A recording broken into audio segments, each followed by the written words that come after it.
Hey there, and welcome to Monday Manifestation and Mindset with Brittany V. I'm Brittany V, and it's great to see you here again. Last week, we introduced the concepts of mindset and manifestation. We recognized whether we had a growth mindset or a fixed mindset, and then we recognized the little nuisances or limiting beliefs that get our mindset into a negative mode. We also recognize alternatives for those nuisances and things that we can tell ourselves to flip our mindset. Today, I want to dive a little bit more into mindset and things that can cause a negative view. So the first concept that I want to talk about is limiting beliefs. Last week, we spoke a little bit about limiting beliefs, but didn't dive too much into it. So a limiting belief, again, is a belief that limits you. It's a belief that you have that tells you that you are unable to do something. So, an example of this could be, my limiting belief is that I am not good at public speaking, so it's pointless for me to make Instagram or YouTube videos. But here I am. That's the difference between a limiting belief and having a growth mindset. The limiting belief stops you from doing the thing that you may otherwise want to do, want to achieve, or want to start. So when having a limiting belief, we oftentimes get so stuck on this belief that we lose our confidence. When having a growth mindset, many times we'll push these limiting beliefs aside. And this is the whole point of mindset and manifestation, is to learn to develop your mindset and become a growth mindset person.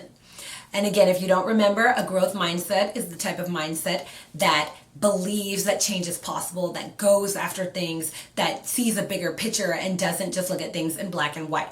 Someone with a growth mindset will believe that anything is possible. Someone with a growth mindset will not let limiting beliefs get them down. The opposite of this, of course, is a fixed mindset. And many times we see people with fixed mindsets being stuck in their tracks because of limiting beliefs. So, limiting beliefs often start in our childhood or through experiences, but an example of this would be something that our parents pass along to us. Not saying that our parents are mean or don't want us to succeed, but it just may be things that we've been told are not possible. For example, a young child saying that they want to be an astronaut when they grow up. Your parents might tell you something like, oh, why not do something more practical? Something like a chef or, I don't know, whatever. But that's the idea of limiting beliefs. We're being told that something isn't practical for us, or that the odds are against us, or it's just not realistic. So these limiting beliefs begin to weigh on us and we start to believe them. And no, limiting beliefs don't just come from our parents, of course. They can come from experiences. So if you've been working on a certain subject in school and trying really hard on it, but you seem to not be able to grasp the concepts, you might start to believe that you're bad in that subject, or you're not going to do well in that area, and you start to develop a limiting belief. I had this belief in math. Seriously, true story. I did not do well in math, and I just always believed that I was going to be bad at it and just really didn't have any hope. I went to college and I ended up getting an A in analytical statistics, which was amazing. So we can't let limiting beliefs stop us. The thing is, you have to break that limiting belief. And we do this through mindset development. So now that we've talked about limiting beliefs, again, this week, I want you to think about what your limiting beliefs are and the things that really stick with you and are limiting you from following your passion, following your dream, starting a new business, going on that date, whatever it may be. We all have these little limiting beliefs that we can work on. So the next topic that I want to talk to you about is interference with your mindset. And I know this sounds a little weird, but what I mean by interference with your mindset is things, people, or scenarios that interrupt your mindset and make it so that your mindset is not positive, but is a negative mindset. And I want to talk a little bit about people first, because we don't typically think about others as having an impact on our mindset or our mentality. But the fact of the matter is, a lot of what people say and do can impact our mindset. And this is where protecting your energy comes into play.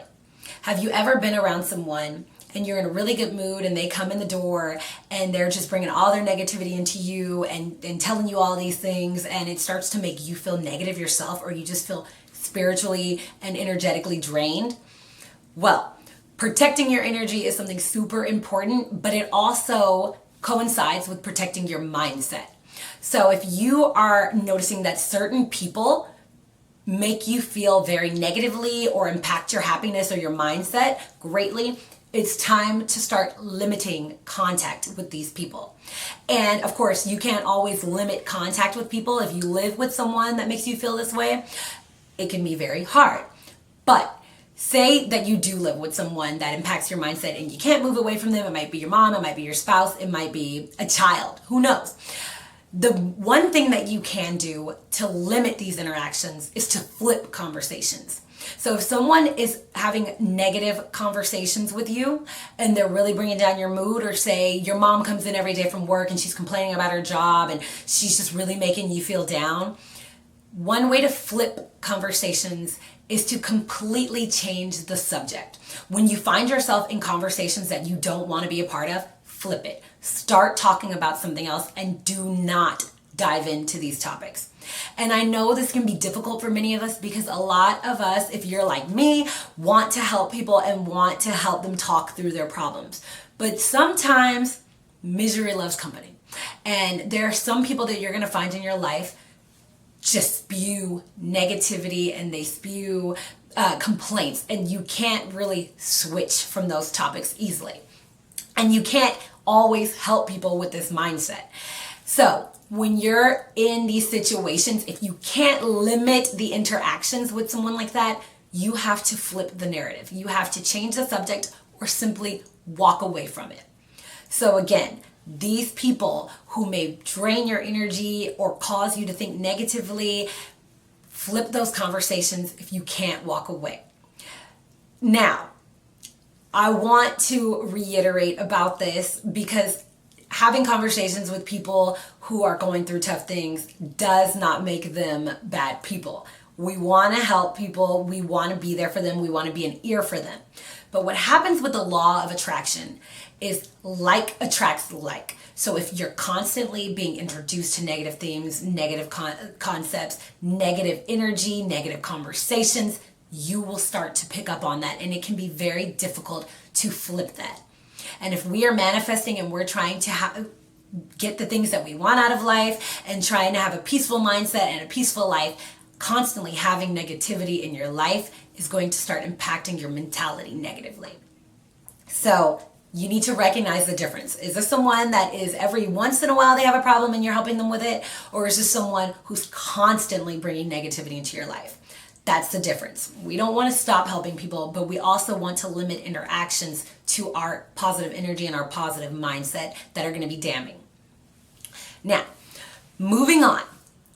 If you are this kind of person, you need to recognize that because you might be spewing negativity into someone's life. And I am really guilty of doing this in the past. I was always that person that always had something negative to say, that always was just a Debbie Downer and was not good to conversate with. So I've had to recognize that. And it can be hard when you're stressed out or when things are going on in your life to not talk about those things. But recognize, are you doing this all the time? Are you ever adding positivity to the conversation or anything of value? Or are you just complaining nonstop? Because you might be harming someone's mindset yourself. So just a little bit of food for thought. Let's recognize those people or those little instances where we're finding that our mindset is being impacted by an outside influence. And also recognize if you're doing that yourself, because this is another important step in improving your mindset and having a positive mindset. We don't want to bring in that negative thought and those constant negative energies, but we also don't want to put it out to others. Now, when I talk about influences that can impact mindset, it's not just people. What are you viewing daily? Are you constantly seeing negative things on social media? Are there people that you follow that make you feel bad, or just you don't think they're very positive, or they're always doing the same thing, complaining or putting out negativity? If so, it's time to do a cleanse.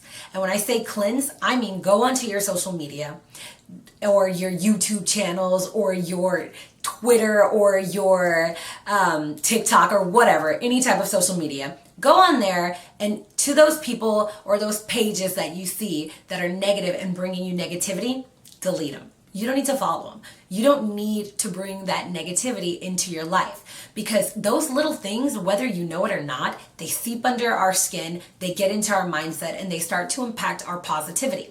If you're constantly viewing negative content, you're not going to be able to think positively. And I just want to reiterate, like attracts like. So whatever it is that you're consuming is what you're going to start to put out, whether you know it or not. Our subconsciouses are really strong, and they feed on all of the content that we put in front of us every single day. So again, we talked about outside influences like people and outside influences like content that we're consuming. These are important things to recognize when you're trying to develop a positive mindset.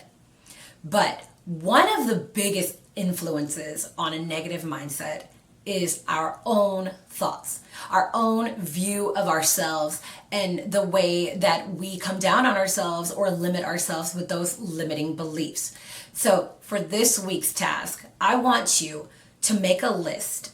Start with 5 and go from there. 5 things about yourself that are amazing. It can be that you're an amazing cook, you're an amazing listener, you are super awesome in math, you are an amazing dancer, whatever the case may be. Start with 5 and build on from there. Things about you that are amazing.